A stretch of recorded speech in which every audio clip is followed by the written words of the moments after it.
ప్రాణం ఎప్పుడు మొదలైందో తెలుపగల తేదీ ఏదో గుర్తించేందుకు వీలుందా? ప్రణయం ఎవరి హృదయంలో ఎప్పుడు ఉదయిస్తుందో గమనించే సమయం ఉంటుందా?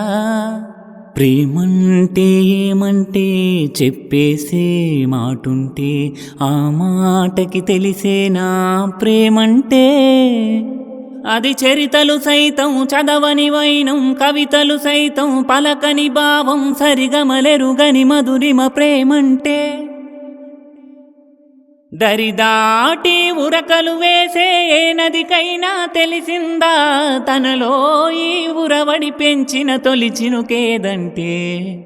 సిరిపై రై ఎగిరే వరకు చేనుకు మాత్రం తెలిసిందా తనలో కనిపించే కలలకు తొలి పిలుపేదంటే?